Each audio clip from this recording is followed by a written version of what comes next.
I just had such a good conversation with my dear friend, Chris Lalomia. He has um, such good feedback to give around business growth, the businesses that he has, the podcast that he has, the book that he's written. I'm so excited for you to hear about him and the way that he's grown his handyman business to be most likely the biggest in the country. So here's my dear friend, Chris. Welcome to Market Mavericks. I'm Matthew Efird. Join me as I speak with leaders who are redefining industries in every corner of the market. From startups to established businesses, we'll uncover the strategies, challenges, and insights that drive success. Get ready to be inspired by the Mavericks who are shaping the future of business. Welcome, everyone, to Market Mavericks. I have dear friend Chris Lalomia here with me. He is in a CEO group, mastermind group here in Atlanta, Georgia with me. It's how he and I met. I've had the privilege of being on his podcast, The Small Business Safari. If you're not following it, you definitely need to.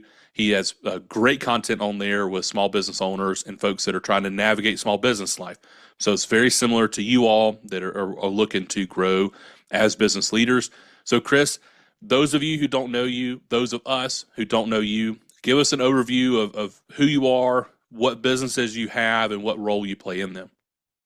Yeah, thanks for having me on, Matthew. I've been looking forward to this. You know that. So I'm jazzed. And we talked about before we started, I would rather have been doing this in person, but hopefully everybody will catch the vibe that we put down. I'm from Michigan originally, and I have my master's in mechanical engineering. Of course, where did that lead me? Banking. Where did that lead me after that? Well, I've always wanted to start my own business, so I started in 2008, and I started the Trusted Toolbox as the handyman concept here in Atlanta. And of course, if you remember 2008, that wasn't exactly the best timing in the world. So I Sure. got to learn exactly how to grow a business when the economy sucked.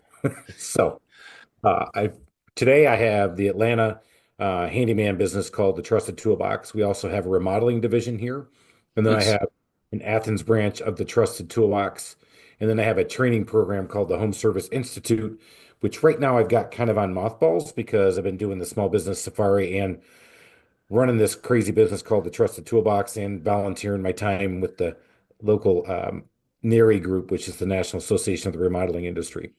That's fantastic. And you're the current president of NARI, is that correct? I am the current president of NARI. Yep. Fantastic. And what does that require of you time wise? Like what is NARI? Who should be involved in NARI? Give us a little pitch for NARI. So NARI is the National Association of the Remodeling Industry. It's a nationwide organization. It's been great for certifications, for networking. What it allows you here in Atlanta is that we get together once a month. Then we have four big events every year. The reason I have decided to volunteer my time there was to work on kind of those CEO roles, expand my mind, how to run a volunteer organization, because at the heart of it, I think every business we own, we have volunteers working for us, whether you pay Sure. them or not, they're volunteers. And I wanted to work with them. Right now, the time commitment for me is about 4 or 5 hours a month. Nice. And what I want to do is I've told them I want to do it for a year, but I really want to see if I can't grow the organization, not only from a volunteer perspective, but also a member perspective. So it's for remodelers and suppliers. I love that. So before you started the Trusted Toolbox, you said you were in banking. What led you, besides a financial crisis, what led you into remodeling? Why did you make the jump? What led you to making that jump from the business professional world into the business ownership world? Well, I actually wrote a book called From the Zoo to the Wild where I talk about this.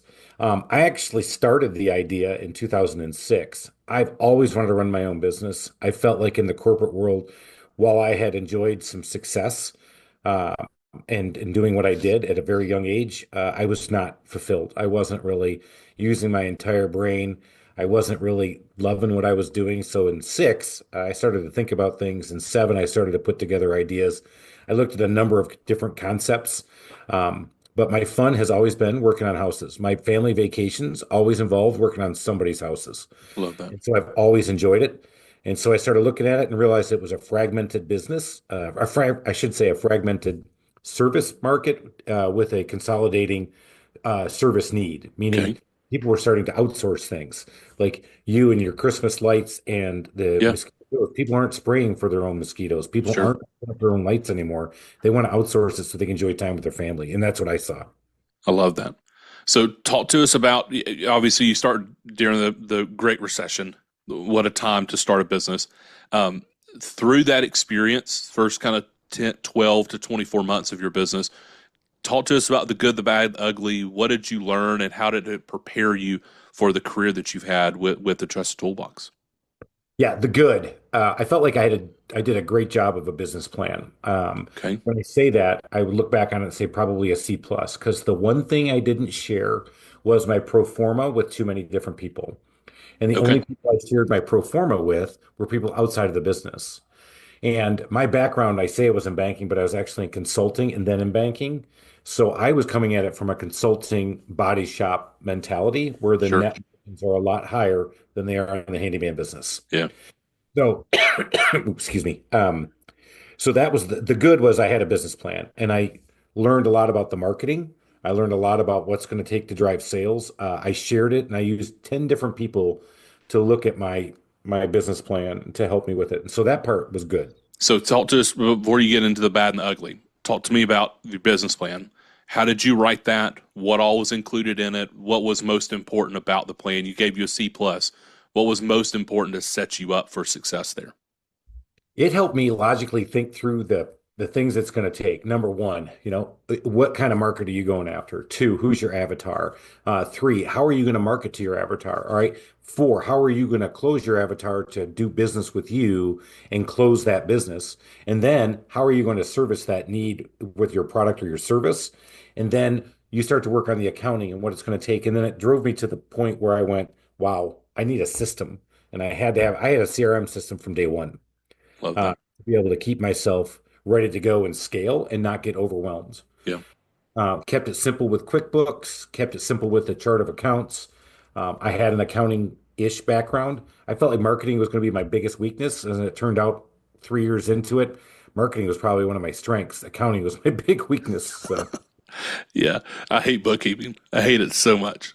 me too. Yeah, that's great. So okay, so tell us bad, the ugly. What's the other side of the business? You had the business plan that definitely helped you. What are some of the pitfalls that you had over the first couple of years outside of the economy being a wreck? What did you learn during that process? I let the economy force my mentality down to pricing.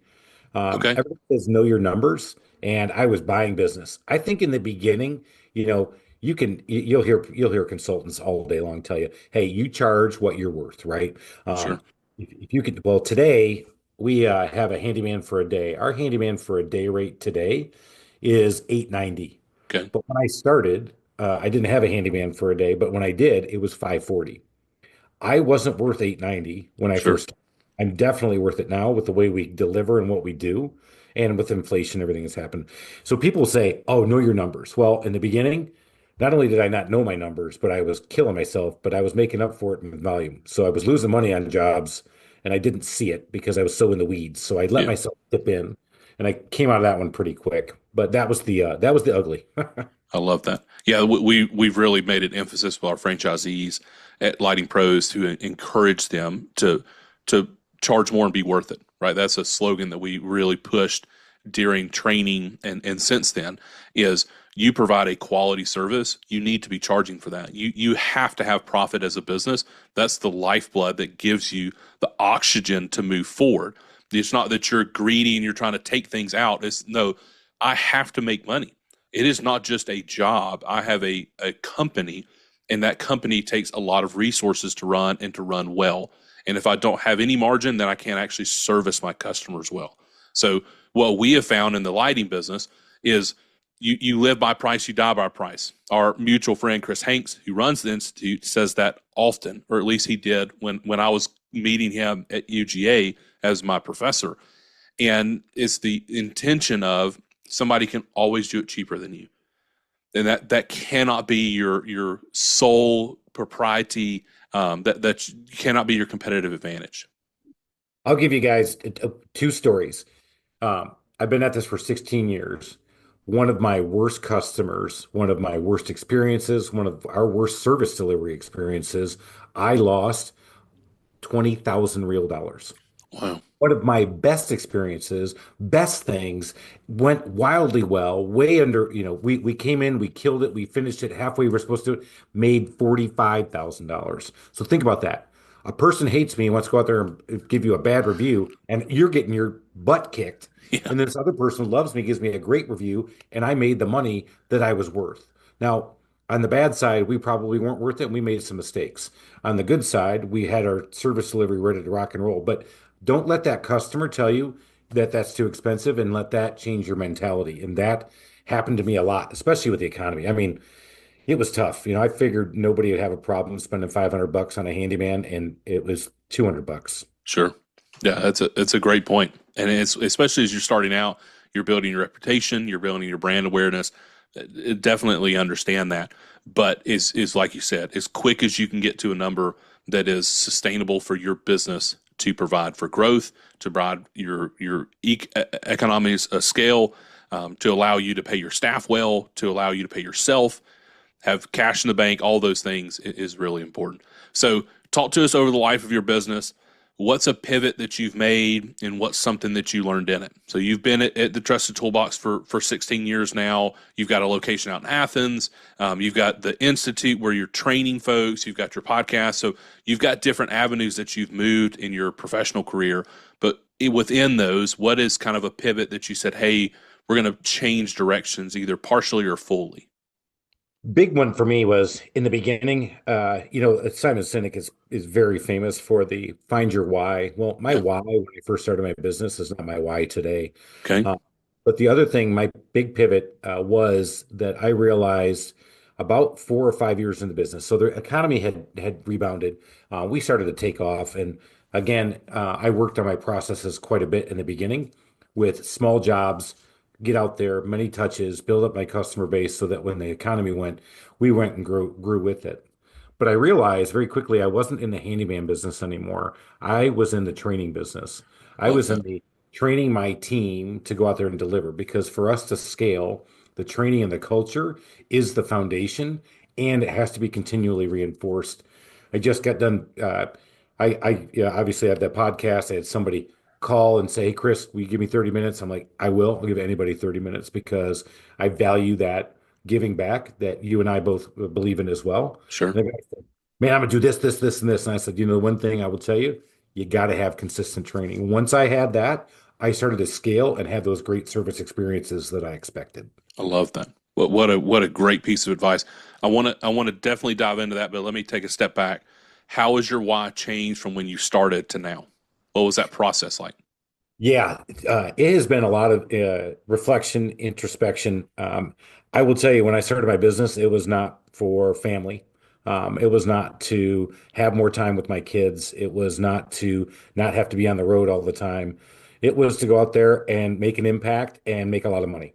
Okay. Um, yeah, do I still want to make money? Yeah, guys, of course we do. But my why has changed. Now I see my impact, and that's why I'm volunteering with NARI, is that I want to leave, and we've learned this from the Institute. I'm going to leave a legacy and an impact. The fallout was that I was very involved in my kids' life after, and it was in the important times, middle school through high school. Sure.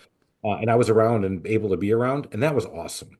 And my time became my own. I still worked like a fiend, just like everybody does when you have your own business. But my why really now is trying to figure out what that legacy and that impact is, knowing that I have 38 employees and 38 families I that I'm love that. trying to help and keep rolling with.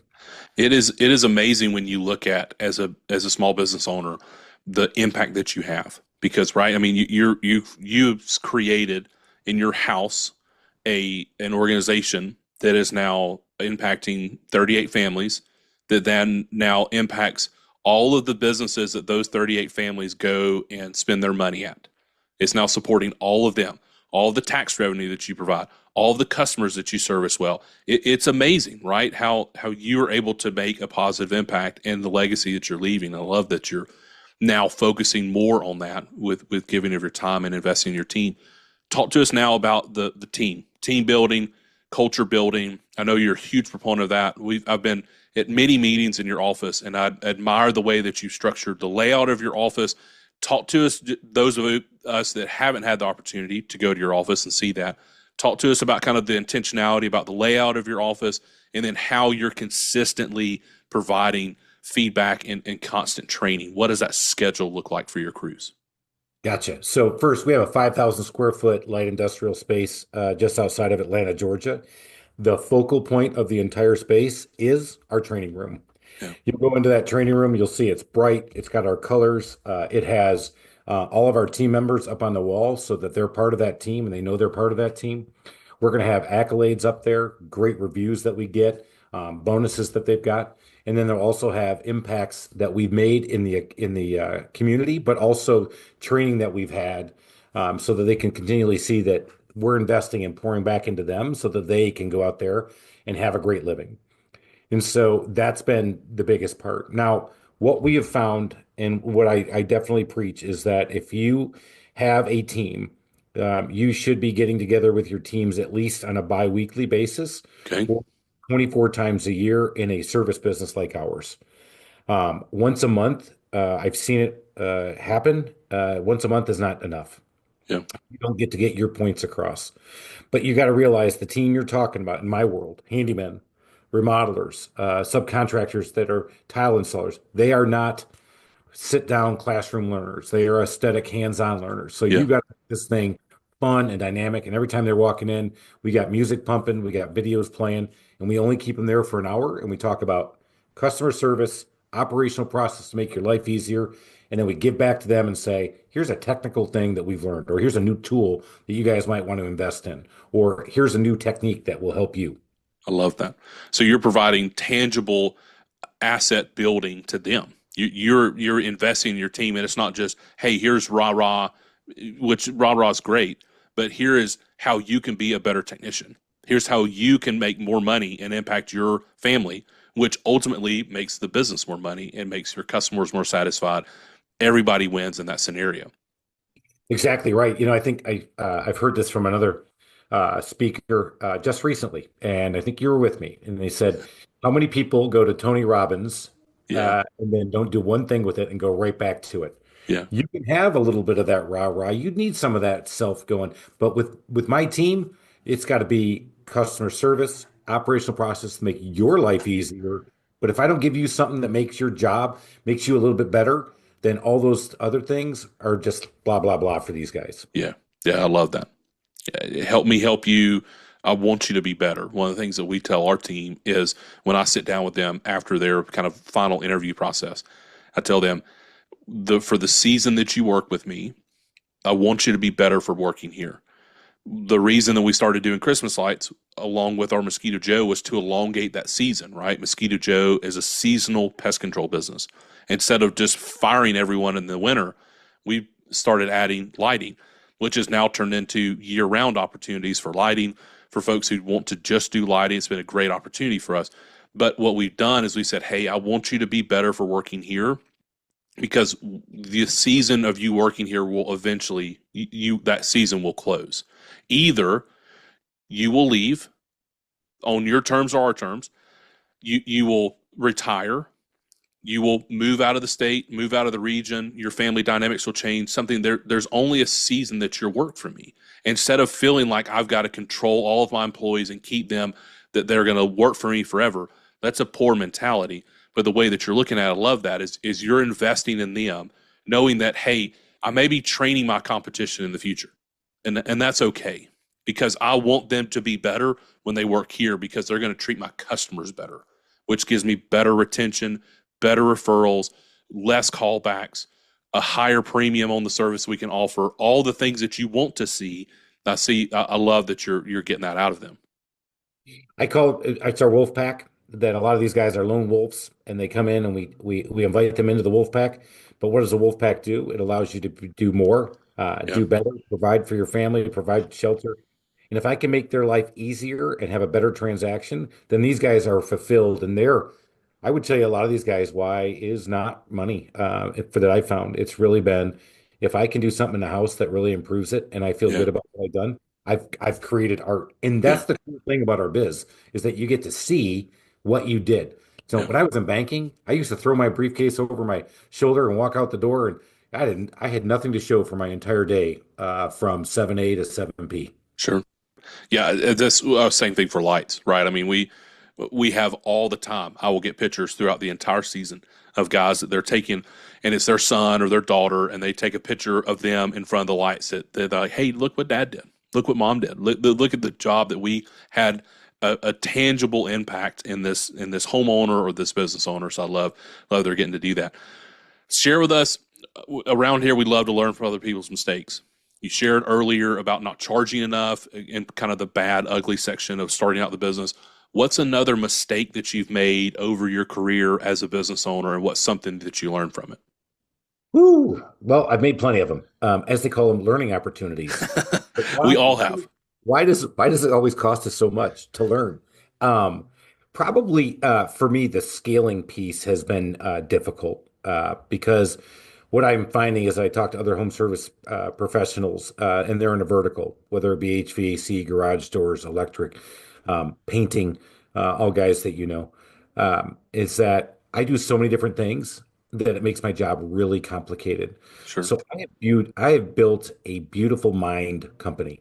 And if you know the movie, The Beautiful Yeah, Mind, yeah, and the key to really the key to success is a simplified mind. And that's been probably my biggest mistake. I love to solve problems.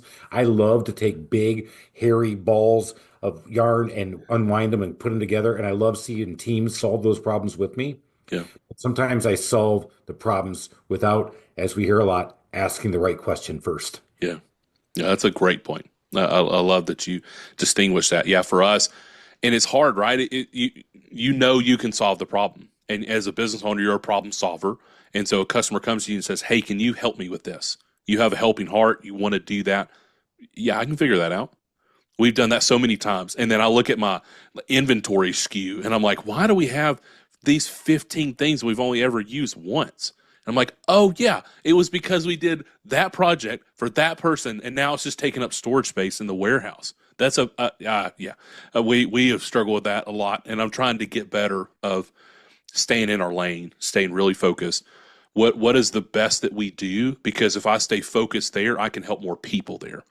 It's those one-off projects that I'm like, oh, I really want to help that person, but it takes 5 times longer than you thought it was going to be. It's more expensive. It's less profitable, and there's less people I can help because I'm wasting time doing that ancillary service that I don't have any business doing. I just don't.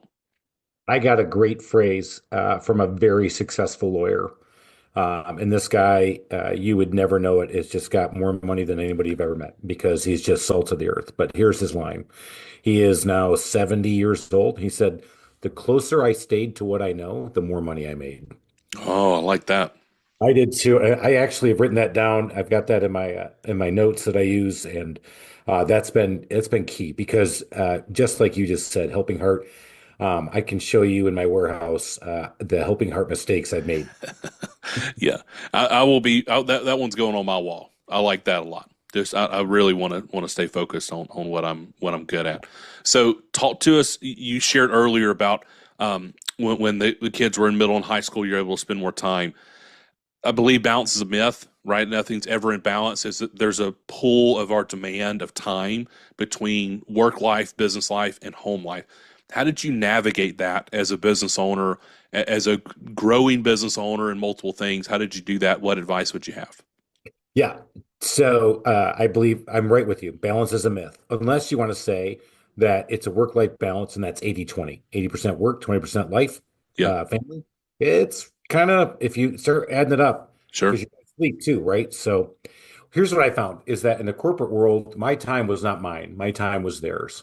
And there's a reason I left. And like I said in my book, From the Zoo to the Wild, is that I wanted to be more fulfilled and do the things that we do today. What I have found is go volunteer for those kids' events. I know you got younger kids, Matthew, and I will tell you, I tell another guy in our group, his kids are in the ball playing age. I said, those were some of the best days of my life, and I volunteered. I was a baseball coach, I was a basketball coach, I was a softball coach. I coached. They didn't let me coach tennis, and I think that's why the kids gravitated towards that, because that was the only sport that I couldn't help them in, and I had to be quiet the whole time they were playing. So they really loved that part. But I did. The games usually happen at 4 or 5, especially if you're the coach. You had to get there, right? The kids are getting out of school, and so from 4 to 7, that was your playtime.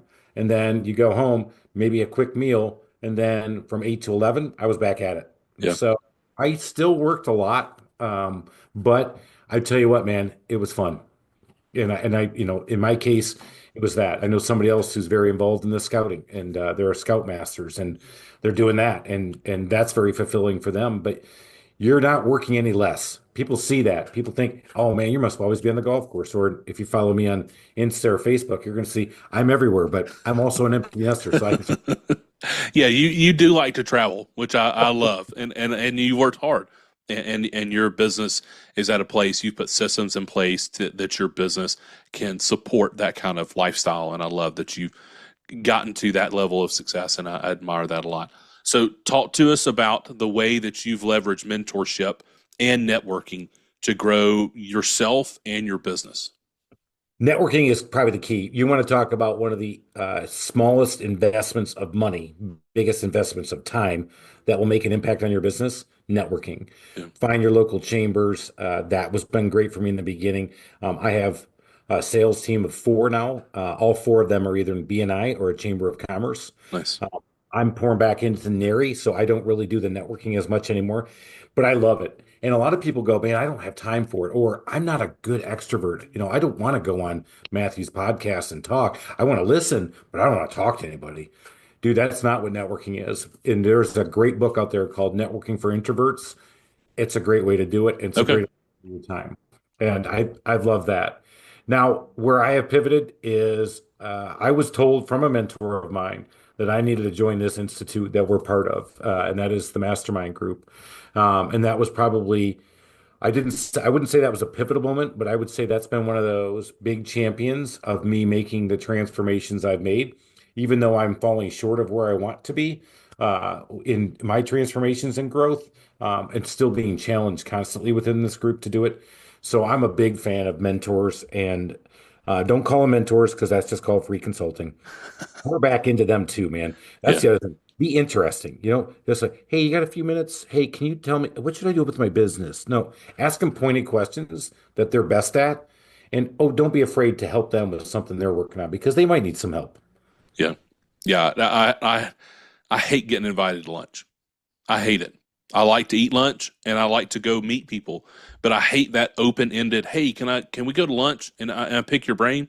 Like, what? Is this going to be a 2 hour lunch? Give me some time parameters. I did have somebody reach out to me that said, hey, I have these three questions. I would like to either buy you coffee and have 30 minutes or drop by, bring you lunch. This is the three things I need advice on. And it was well researched on his part of he kind of knew what he was talking about in reference to me and some skill sets that I have. And I was like, yeah, that sounds great. I'd love to. I'd love to be able to help. Do I want to help? Of course I do. Do I typically take that lunch? Normally I do. But it makes it so much more valuable of everybody's time. So I love that you pointed that out. Um, Outside of your book, From the Zoo to the Wild, so if somebody hasn't picked that up, we'll definitely have that in the show notes. What is a book that you would love to get in the hand of every business owner? Well, I feel like the E-Myth book was foundational for me. Yeah. And I think that one really helped me through a frustrating point of my time. When I first got into it, I wasn't the handyman that started a handyman business. I was the white collar guy who started a handyman business. So getting out of the technician role and what the E-Myth book tells you is you got technicians, managers, and then the big, hairy, audacious goals and ideas of entrepreneurship. Yeah. I was stuck in the manager role and I was getting frustrated that sometimes I get pulled to the technical and I wasn't allowed to really go and exercise my entrepreneurial, big, hairy, audacious goal brain. And I had to realize that putting those things in three compartments, calm yourself down, man. You'll be the entrepreneur, but you can do that on Saturday morning. Right now, you need to be the manager and be the very best manager you can to get through this day. I love that. I love that. How did you transition to less time as manager, more time as entrepreneur? What advice would you have there? Systems. It really worked hard. Like I said, I love to solve problems. And as I solved them, I realized I needed to have an operations manual. And Okay. then what I realized was, and it's in the book too, I would come in because I love doing the sales. If all I had to do was sell you remodeling your bathroom, your deck, your basement, your kitchen, I love it. I mean, I just enjoy doing that stuff. But I used to come in from the sales, yell at my ladies in the office, and walk right back out, come back in, nothing was done. Yeah, They're like, well, we had no idea what you were even saying. And I realized I had to be more thoughtful and more predictable and get more stuff down written. And then they took off with it. And then they were empowered to go help me. So that was a big one. I love System. that. Yeah. And I love the practicality of you're doing these things repeatedly. Let's systematize them so that way we can put somebody else involved in them, which is a big thing that E-Myth Michael Gerber talks about. He uses McDonald's as an example, that they've made it so systematized that it gives your staff freedom coming in. They have a lot of clarity around what the expectation is of the roles that they have, which is important. Yeah, that one's been that's been for me good, and they've got the E-Myth Contractors book as well. And I know you've got a lot of books behind you. Back of my right, I've got all my stack over there that I went through. Yeah, I love it. So one of the things that Chris Hanks, again, we've mentioned him a couple of times. He runs the Institute, our local mastermind here. He talked about was not having goals but commitments. He's actually shared that in meetings that you and I have been a part of. So we love to ask, what is a commitment that you have in your business, and what steps are you taking to reach that commitment? Big one. So with the help of the group, and I know we talked about it probably too much, but it's been foundational for me. It has taken me 2 years to hire a general manager here in Atlanta. Nice. And I have hired the general manager, and he had started with me in February of this year. We're doing this in 24. My goal is in 2 months to allow him to run autonomously here in Atlanta without me being involved, other than being the coach and the behind the scenes guy. So I'm allowed to go play. Congratulations. Yeah. So that's my commitment, is that by the end of the year, I'll go play bigger and start to take the Trusted Toolbox concept. I've got a couple ideas I want to have for it. And no, it's not franchising. A lot of people ask me about that. I'm not doing that, but I've got some other ideas that I think will work. That's really cool. And so is he going to be over the Athens location as well, or just your Atlanta location? Just Atlanta. Nice. That's plenty to say grace over. Right now, people always ask, and I will say, last year I ended at 6 million. This year I'm not going to get there Sure. because we had a down first quarter. So we're off about 20%. But I want to see what he can do with that, because it's a pretty good size operation. Sure. Yeah, sure. Because 34 of the 38 are here. Okay. Yeah, I love that.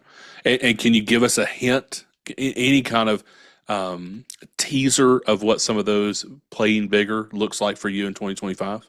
Yeah, so definitely focusing on the podcast. Want to see if by the end of the year I couldn't start a mastermind group for other home service providers Nice. and start to give back to them as well. And then with the Trusted Toolbox, just want to see if there is an opportunity to become the handyman concept that works with other home service providers that already have an HVAC, electrical, or plumbing components already, and this would be the add-on to the home service wheel, the additional pie. So that's what I want to start to work on. So I'm going to start to actively recruit and look into other places for that. Fantastic. I love that. And I love that you have that entrepreneur hat on and you're saying, hey, what the groundwork has been laid over the last 16 years. Now what can we go do with the experiences that we've had? You weren't ready for this type conversation 16 years ago, but you're ready for some of those decisions right now, which is great. So, Chris, I appreciate your time, man. I always love getting to be with you and hang out. I enjoyed being a part of your podcast as well. Again, if you are not following the Small Business Safari, you definitely need to. Chris has some fantastic resources that he provides on there. Let's end on this question. It's a question I love to ask. What piece of advice would you give to younger Chris?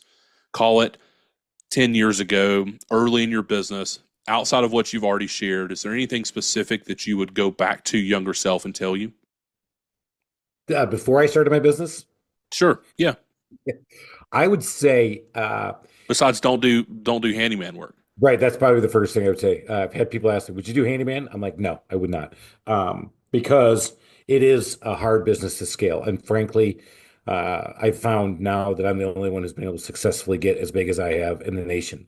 Wow. There's people who are about half our size, but not this big. So my advice, uh, my advice to myself is give yourself some grace and some reflection, and sometimes slow down and ask yourself that hard question first before you start. One of the things that my dad always used to say is, with me. He goes, boy, you really like to do things the hard way sometimes. And I'm like, yeah, I really like to. And sometimes that's not always the best answer. I love that. I want to give up just a pitch again. We've talked about the small business safari. Talk to us about that show. What's something outside of our episode, right? There were so many things that I'm sure that you learned on that episode. I What's did. something that you've learned from that episode, not our my episode, that your podcast? What's something that you've learned that a takeaway that you have? All right, man, I've learned a lot of very big things. Number one on how to play bigger, but let me give you guys just one little one. If you're hanging on to this podcast, AI is out there, right? But Yeah. I can't stand the fact that everybody just says AI is out there. Give me one little tangible thing. Here it is. So I had a lady on who pivoted her entire marketing firm to talk about how AI can help you. Do you know that you have to train Claude or ChatGPT to know who you are and what your brand is and what you want to do? You need to spend time setting that up before you start asking it questions to give me five social media posts, write a blog around how to repair a door. So she taught us that Claude was better at producing content, but you Nice. had to train the AI to know your brand, your voice, and what you were trying to accomplish. I love that. That's a great one. But I've had so many great guests on, man. I'm gonna have some other great people on. You've been great. I love having them in person. Anybody's interested in coming on, I'm always looking for good guests as well. Fantastic. Well, we're definitely make some connections there. Well, Chris, brother, I appreciate your time. I appreciate the way that you lead within your organization here in Atlanta, at NARI, but also in the Institute. Man, you're one of the folks in the Institute that everybody looks to say, "Hey, Chris is working hard. He's not doing everything perfectly. No one is, but you're really working hard to make an impact." And I'm it's an honor to know you. So everybody, thank you for being a part of our time here at Market Mavericks. We'll see you soon. Thank you for joining us on this episode of Market Mavericks. We hope you're walking away inspired and ready to take your own adventure to the next level. Don't forget to follow the show to keep up with our latest episodes. And if you enjoyed today's conversation, make sure to subscribe, share it with others who could benefit. And hey, if you know a market maverick who has a story that needs to be heard, please drop their name in the comments. We would love to bring their insights to the show. Until next time, keep pushing boundaries and leading with purpose.